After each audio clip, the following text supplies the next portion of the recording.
is Alexander. Shabbat for three. Bingo! Carter will get it for the win. Got it! He is hard to believe. Here's Jordan. Yes! The Magic, a 360 turn with the dribble. Magic down the middle. Gives underneath the Worthy. Slam dunk. Third in the corner. Double fake.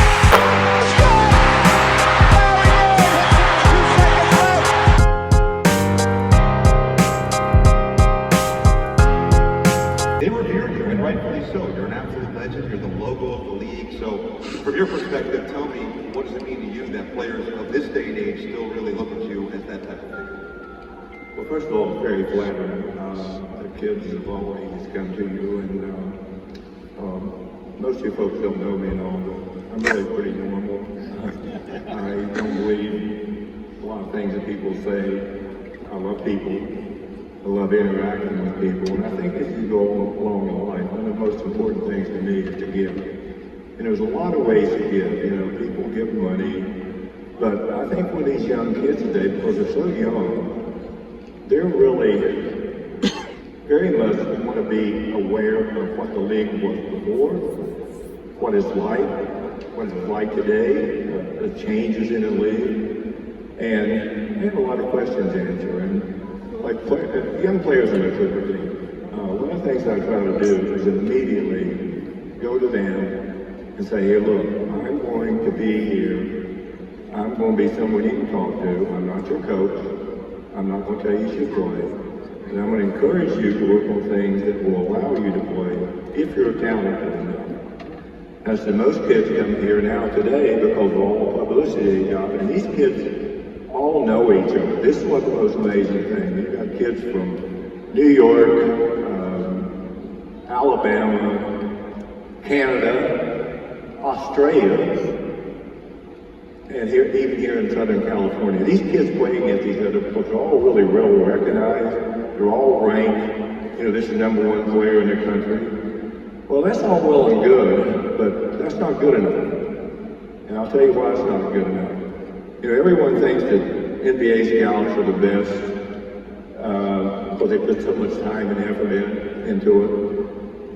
Do you know 3 times the first player in the draft has failed? Can you imagine that? Failed. A lot of people will take the same player.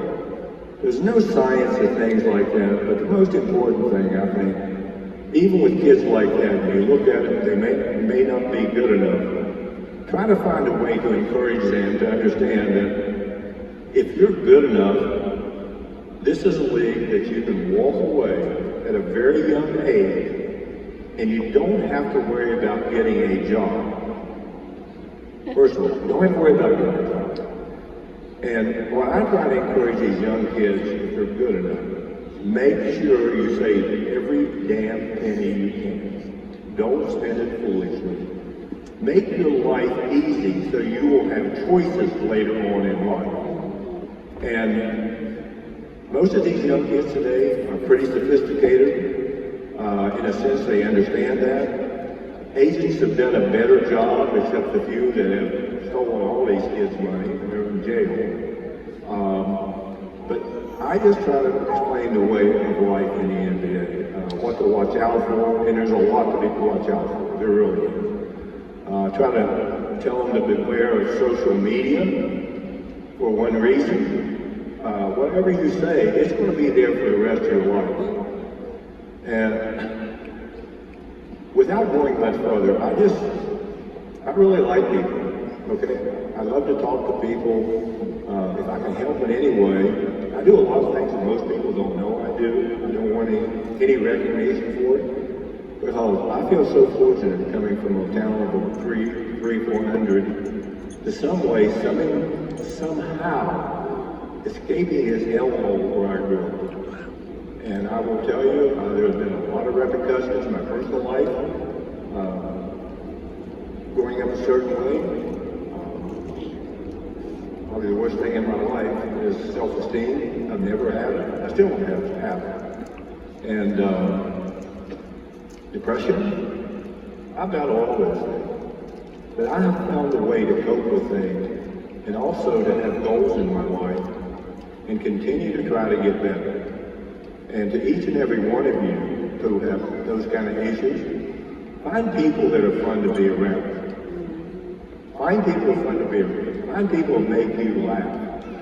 And I will tell you right now, I could never work for anyone or be involved with anyone unless you make fun of yourself. You have to make fun of yourself. We've had some crazy, successful people in all fields. Some of them are so, and I call them the brainiacs. Some of them are, they can't, I don't know if they ever smile. And I will tell you right now, I've had a lot of dark days, all related to basketball. I look at my career, so many times in the finals and only winning one time. And you never know what's in store for you, regardless of how successful you are in your business. There's always going to be obstacles in your way. And I try to, with those young kids, I try to put an arm around them. I had something happen. Well, in Las Vegas, a lot of kids come up. They want to take pictures of me. Listen, I'm 200 years old, for Christ's sake.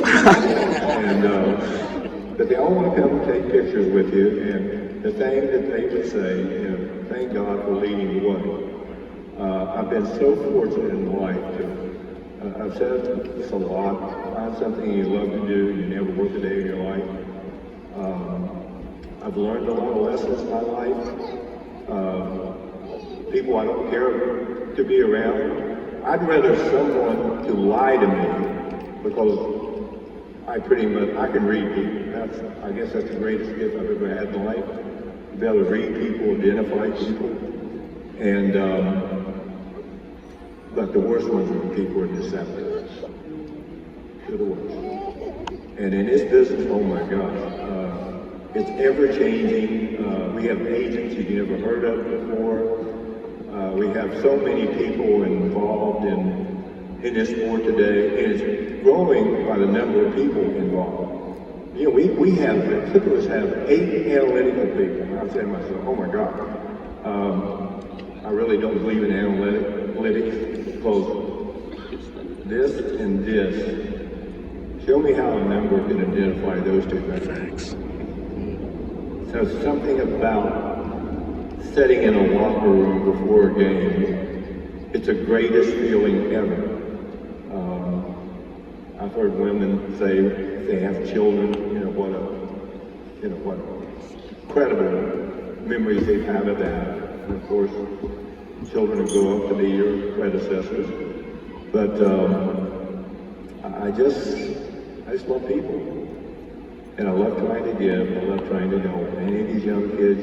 You would be surprised at some of the people, even to this day, some of the biggest stars in basketball, I text them. Probably the league wouldn't like it, but I've known them for so long. But anyway, in that regard, I feel so fortunate that I feel very calm, and I never put myself above anyone. I was given a gift. And I was given a work ethic. To me, we have the weakest part of this team's game is passing the ball. We get somebody who can get in the lane, and he will find these superior three-point shooters. My goodness, we have a lot of them. He's like a one-man fast break. Plus, more importantly, he's a great guy. He's a baller. I mean, it's like he's the gym rat. And to have someone like him on your team, it's only going to make these players that can shoot the ball better. Everyone stands behind this three-point line in the corner. Well, they'll be wide open. Some guy will go in the lane, and your hands are here, and the ball down here. A lot of times it's a turnover. But catch it and shoot it, or catch it and fake where you can fly. That's what he's going to add this to. But he's going to get to the basket as well. He is an enormous athlete. And to say, it's really nice when when his contract was bought out. The only team he wanted to play for was the Clippers. I tell you how far the football's come. Damn right, son. One last thing that I would tell you is the multiple players we had last year that maybe were some of your favorites probably not going to get to play as much this year because of his addition. This team can play so many different lineups. Oh my God. We have all these wing players, but one of the things that you see in the NBA today, you see these taller kids, 6'8", have wing spreads, that are over 7 feet tall, and they can switch on anyone, small or anything. That is really disruptive for offense, and particularly the teams that pride themselves on running an offense. I think in the West this year, there's going to be some teams that were good in the past that I think are going to take a step back, and healthy, this team is going to take a big step forward. So, they play an 82-game schedule, ends in July? Or June. Late June. These guys are back working out almost every day now. I said to myself, this is ridiculous. You don't have to do this. But they want to get better. And why they want to get better? Because when I was a kid, you climb this high mountain, boy, it takes a lot of hard work to get up there. And you look up there and you say, oh my gosh, I never knew. And I stayed in the woods when I was a kid. Loved it. And you look up there and say, oh, I didn't even know it was here. But if you're an athlete and you get to the top of the mountain, and you look over your shoulder, somebody's coming, you better go climb that next mountain. And I just think it's where these athletes are today.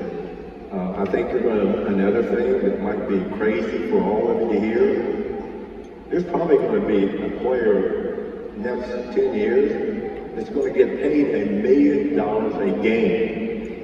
$1 million a game. Because that's the system, the way it works today. It really makes it very difficult to run a team. It's so much more complex than it has been in the past. Just controlling your money. But I will tell you one thing. This owner, oh my goodness, there's nothing he won't provide to win. He's amazing. He really is. My friend sitting here, he knows him. Probably the most coachable man you've ever seen. He is, what he does for this state and other communities, especially for young kids, educational thing. He and his wife, you would never know them to be anything except people like you grew up with. They're just, I can't say enough about him. And I don't say that because I'm looking for a job, okay? I don't need a job. I'm trying to get rid of a job. No, I never had a job in my life. Never had.